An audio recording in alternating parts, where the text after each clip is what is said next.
Assalamu alaikum programmers, welcome back on Codenso. And also I'm here on camera after a long time. After you can say the 50 to 55 lectures में आज camera पे फिर से आया हूँ just for this lecture.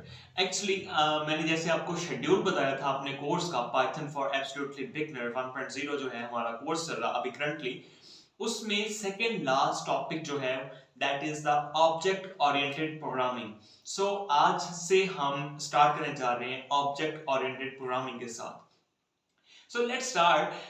First of all the thing is कि Python जो है वो डू यू नो कि ये इतनी ज्यादा फेमस क्यों है? द रीजन बिहाइंड दिस कि ये सारे के सारे प्रोग्रामिंग के जो पैराडाइम्स हैं उनको मैनेज कर सकती है, ये हर एक के अंदर काम कर सकती है। And what are the paradigms actually?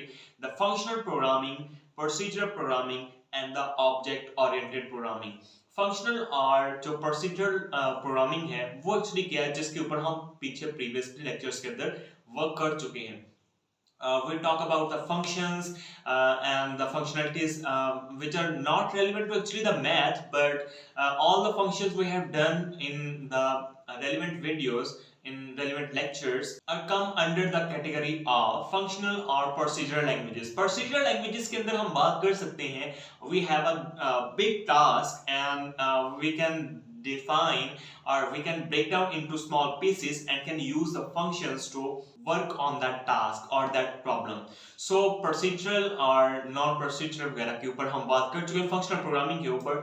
Now the time is here for the object oriented programming.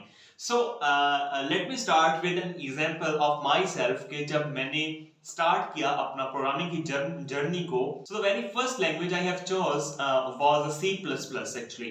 So C++ language जब मैंने स्टार्ट की, जब मैं पहुंचा ऑब्जेक्ट ओरिएंटेड प्रोग्रामिंग के लेवल के ऊपर, I have touched little bit the object oriented programming. So जब मैं स्टार्ट करने लगा तो मुझे इसमें डिफिकल्टी पेश आई। आप कोई भी लैंग्वेज उठा लें, जावा उठा लें, आप पाइथन के अंदर वर्क कर लें, आप पीएचपी के अंदर वर्क कर लें, object oriented programming is everywhere. So जो भी स्टूडेंट्स हैं, जो भी इसके अंदर प्रोग्रामर्स वर्क करते हैं, उनको इस फेज से गुजरना पड़ता है, हर कोई इसमें काम करता है। सो ये एक ऐसा पॉइंट भी है जिसको स्टूडेंट्स कहते हैं कि ये मुश्किल है। यहाँ पे आके बहुत सारे स्टूडेंट्स को, बहुत सारे प्रोग्रामर्स को डिफिकल्टीज फेस करना पड़ती हैं, बिल्कुल सेम उसी तरह से जिस तरह से मुझे भी फेस करना पड़ी। और may be when you are thinking about the object oriented programming, so you would also say ये क्या बला आ गई है। हमारी जिंदगी आसान चल रही थी, हम अपनी सिंपल प्रोग्रामिंग के अंदर वर्क भी कर रहे थे, but what is actually object oriented programming and why it's so important? So we'll talk about this today. So when we say the object oriented programming, so first thing come in mind is what are actually the objects. Let me explain with a simple example. I'm recording a video on a camera, so I need an object to record this video. I'm doing programming, so I need an object that is called the laptop for that task. Programming के लिए मुझे laptop चाहिए होगा, that is an object. हम object की जब object oriented programming के अंदर बात करते हैं, so that means a real world examples, real world objects जो हम अपने रोजमर्रा की जिंदगी में टूल्स यूज करते हैं, that are actually the objects.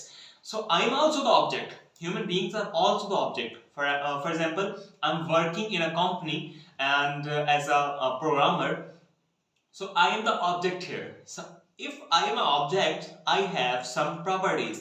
So here two properties of an object that are present in the real world are the attributes and the behavior of an object. If we talk about the human beings, then and after human being, if I say human being is an object, so after human being there are two portions here. First of all is the behavior of an object.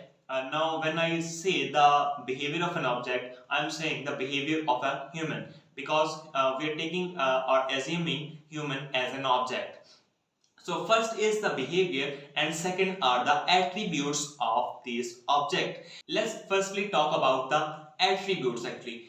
सो जब मैं attribute की बात करता हूँ, so I am talking about some properties like the height of an object, the age of an object, which is actually the human being is an object, so I'm talking about the human being as an object.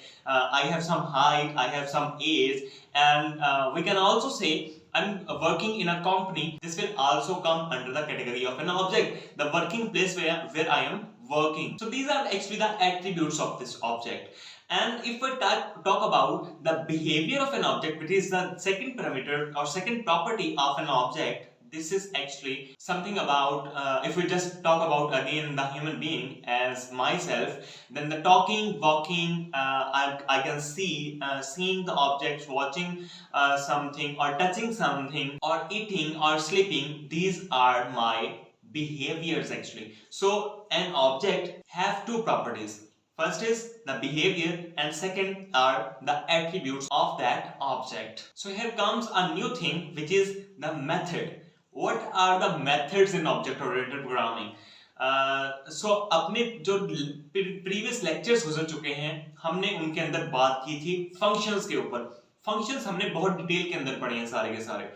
So if we talk about just the simple type of programming language, so functions, here we can say the piece of code which we can iterate again and again to do some work just by calling them. So उस language के अंदर हम उनको कहेंगे functions. But when we come in the object oriented programming, हम उन्हीं functions का नाम क्या लेंगे? Methods. So जैसे ही हम programming का paradigm change करेंगे, थोड़ा सा नाम चेंज हो जाएगा, बाकी हम ऑब्जेक्ट ओरिएंटेड प्रोग्रामिंग के अंदर जो फंक्शंस हैं उन्हीं को हम मेथड्स कहते हैं. अच्छा, अब इसके अंदर हैं दो मेन चीजें ऑब्जेक्ट ओरिएंटेड प्रोग्रामिंग के अंदर. First is the class and second are the objects. So we talk about the objects. What are the objects? What are the behaviors? And what are the attributes of that object? But what is the class actually? और class important क्यों है when we talk about the objects? So objects के अंदर सब कुछ चीजें तो आ गई हैं, but why is the class important? So if we talk about take a real life example. For example, I have something if for example this mouse. If we talk about this mouse, this is a Dell mouse. So आप अगर इस mouse को देखें, so इस तरह के तो लाखों माउस मौजूद होंगे इस दुनिया के अंदर जो मैन्युफैक्चर हो चुके हैं. बट द थिंग इज, ये माउस जो है, इसकी प्रोग्रामिंग जो है, इसके अंदर जो चिप लगी है, इसकी डिजाइनिंग जो है, वो तो किसी एक मैन्युफैक्चरर ने की है ना. अब जब हम बात करते हैं क्लास की, the manufacturer is actually the sorry, I'm saying the manufacturer, actually the designer is a class, जिसने इसको डिजाइन किया है. अब इसको डिजाइन करने के बाद ये पाकिस्तान में भी बन रहा है, ये चाइना में भी बन रहा है, ये इंडिया में भी बन रहा है. We will not say the manufacturers are actually the class. ठीक है, हम कहेंगे क्लास कौन सी है? जिसने इसको डिजाइन किया है. The first design made for this mouse is actually the class, and this mouse is actually the object. अब हम इसके थ्रू अपने लैपटॉप के अंदर कर्सर को यूज कर सकते हैं, हम डिफरेंट फाइल्स को अपनी ओपन कर सकते हैं, क्लोज कर सकते हैं, डिफरेंट ऑपरेशंस अप्लाई कर सकते हैं. That are actually the functionalities of this object. Let's talk about something more about the class. Class is just a blueprint. जैसे मैंने आपको कहा कि जो माउस है, इसको किसी ने फर्स्टली डिजाइन किया. So that design actually the blueprint. हमने जस्ट एक ब्लूप्रिंट बना दिया, हमने एक डिजाइन दे दिया कि ये इस तरह से बनेगा. That is actually the class and called the blueprint. इसके अंदर कोई डेटा स्टोर नहीं होगा, कोई चीज भी नहीं होगी इसके अंदर. कब तक? जब तक इसमें से एक ऑब्जेक्ट बन नहीं जाता. For example I am talking about, ये मैंने एक बना लिया, इसका डिजाइन बना लिया. That is actually the blueprint. जो मैंने इस माउस को डिजाइन करने के लिए प्रोग्रामिंग लिखनी है, जो मैंने डिजाइन करने के लिए ऑब्जेक्ट्स यूज करने हैं, वो मैंने इस ब्लूप्रिंट के अंदर लिख दिए सारे के सारे. अब इस ब्लूप्रिंट के अंदर लिखने के बाद this comes the output here. और ये जो आउटपुट है, अब देखिए मैंने आपको पहले एग्जांपल दी कि इस तरह के तो बहुत सारे लाखों ऑब्जेक्ट्स होंगे दुनिया के अंदर जो बन चुके हैं इस डिजाइन के ऊपर, बिल्कुल इस तरह के. ठीक है, सो ये जो चीज बन के बाहर निकली है, that is called the objects. अब जो हमने ब्लूप्रिंट बनाया था, इसके अंदर तो कोई फंक्शनैलिटी नहीं है. This is actually just a design and that is called the class actually. This is called the object. Let's take one more example. For example, I am saying कि मैं यूनिवर्सिटी में पढ़ता हूँ और मेरी एक क्लास है. I have the class. हम सेमेस्टर की बात करें, so I'm studying in the 5th semester. For example, Let's take a simple example. I am studying in the 5th semester. So that 5th semester is actually my class. अगर 5th semester के अंदर कोई भी student ना आए, so that is actually the class. That is a blueprint.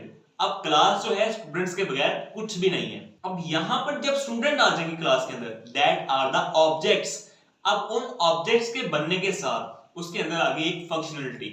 ठीक है, class वैसे खाली है, क्लास के अंदर कुछ भी मौजूद नहीं है. जैसे ही उसके अंदर स्टूडेंट्स आएंगे, that students are the objects and belonging to this class. Let me explain with one more example. ये examples आपको बार-बार और different तरह से इसलिए दे रहा हूं ताकि आपके concepts जो हैं object oriented programming के थ्रू वो clear हो जाए. ये बहुत जगह पे आपने सुना होगा कि ये मुश्किल है, इसमें काम नहीं कर सकते, but here I am to teach you with simple examples. आपको इस तरह से करवाऊंगा कि आपको कभी जिंदगी में दोबारा जरूरत नहीं पड़ेगी इसको कहीं और जाके देखने की. अगर यहाँ पे कंडीशन है, अगर आप इसको अच्छे तरीके से समझते हैं. आज का लेक्चर जस्ट मैंने थ्योरेटिकल इसलिए रखा था, इसके अंदर हम कोई वर्किंग परफॉर्म नहीं कर रहे, ये जस्ट आपको आपके जो कॉन्सेप्ट्स हैं उनको क्लियर करने के लिए डिजाइन किया था. So I was talking about one more example that was कि फेरारी जो है, अब फेरारी जो है वो पाकिस्तान के अंदर अगर फॉर एग्जांपल है पाकिस्तान के अंदर असेंबल होती तो नहीं है, बट द थिंग इज कि मैं एग्जांपल लेता हूं कि पाकिस्तान के अंदर बनती है, इंडिया के अंदर भी बनती है, बट द मेन कंपनी जो उसकी मेन कंपनी है वो फॉर एग्जांपल अमेरिका के अंदर है. ठीक है, जो मेन डिजाइनर है वो कौन है? अमेरिका. और असेंबल वहां पे भी होती है, अमेरिका में भी, असेंबल पाकिस्तान में भी होती है, असेंबल इंडिया के अंदर भी होती है, and we can say in different countries और भी हैं जिनके अंदर ये असेंबल होती है. But when we talking about the Ferrari, we will not say the Pakistan car, the Indian car और the American car. We always take the name, the Ferrari. We will never say the Pakistan car. बेशक वो पाकिस्तान के अंदर assemble हुई है या वो India के अंदर असेंबल हुई है, उसकी असेंबलिंग जो है वो चाइना के अंदर हुई है. We will never say this is the Chinese car. We will say this is the Ferrari. So keep in mind when we talk about the object, Ferrari जो है वो ऑब्जेक्ट है, ब्लूप्रिंट उसका नहीं है. ब्लूप्रिंट क्लास जो है, designer तो एक ही है उसका. ठीक है, डिजाइनर जो है वो क्लास हो गई, but Ferrari is an object now. But जो ऑब्जेक्ट है वो बिलोंग किससे कर रहा है? उस क्लास से जो डिजाइनर है. हम कह लेंगे फेरारी जो है वो कंपनी का नेम है फेरारी. ठीक है, अब वो फेरारी जो है वो क्लास है, अब उसमें से जो गाड़ी बन के आ गई है that is an object. And हम उस जो ऑब्जेक्ट है उसको किसके साथ बिलोंग करेंगे? जाहिर सी बात है अगर हम उसको अलग कर देंगे फेरारी से, that will not the object of that class now. ये कब तक ऑब्जेक्ट रहेगा? जब हम ऑब्जेक्ट की बात करते हैं सो वो एक स्पेसिफिक क्लास से बिलोंग करता है. हम ऑब्जेक्ट को कभी भी नहीं कह सकते कि ये जो है क्लास के बगैर बन गया है. For example I will say, जैसे कि मैंने आपको एग्जांपल दी स्टार्ट के अंदर, ये ब्लूप्रिंट है. ठीक है, अब ये ब्लूप्रिंट किसने बनाया? फॉर एग्जांपल साउथ ने ये ब्लूप्रिंट बनाया. ठीक है, अब साउथ ने जो ब्लूप्रिंट बनाया था उसमें से ये ऑब्जेक्ट बन के आ गया है. अब जब भी मैं इस ऑब्जेक्ट के बारे में बात करूंगा, so I will engage the example of this object with this blueprint. Actually सही है, जब तक हम क्लास के साथ वर्क कर रहे हैं, सो क्लास के अंदर हमारे पास कुछ भी नहीं है बियॉन्ड द ब्लूप्रिंट ओनली. फिर उसमें से निकल रहा है एक ऑब्जेक्ट, और ऑब्जेक्ट जो है वो हमेशा किसके साथ लिंक होगा? क्लास के साथ. I am saying I am the student of 5th semester. जब मैं कहता हूं कि I am the student of 5th semester, I will not say I am the student only. Because जब मैं कहूंगा कि student, so student तो और भी बहुत ज्यादा हैं. जो 4th semester में वो भी student है, 3 में वो भी student है. But जब मैं specify करता हूं I am the student of 5th semester, so I am engaging myself with my class. That is the 5th semester actually. So that is the concept I am trying to pursue you people कि object और class का आपस में link क्या है. So that are some common examples जो मैंने आपको आज समझाई. आज के लिए जस्ट इतना ही रखते हैं इसको. नेक्स्ट इंशाल्लाह जो लेक्चर होगा उसके अंदर हम बात करेंगे एक्चुअली जो क्लास और ऑब्जेक्ट्स होते क्या हैं, प्रोग्रामिंग के अंदर हम उनको किस तरह से यूज कर सकते हैं. देखते हैं इंशाल्लाह नेक्स्ट लेक्चर के अंदर. सो स्टे ट्यून्ड, मुझे इजाजत दें. अपना और अपने गिरदनवा के लोगों का बहुत ख्याल रखिएगा. अल्लाह ने के बाद.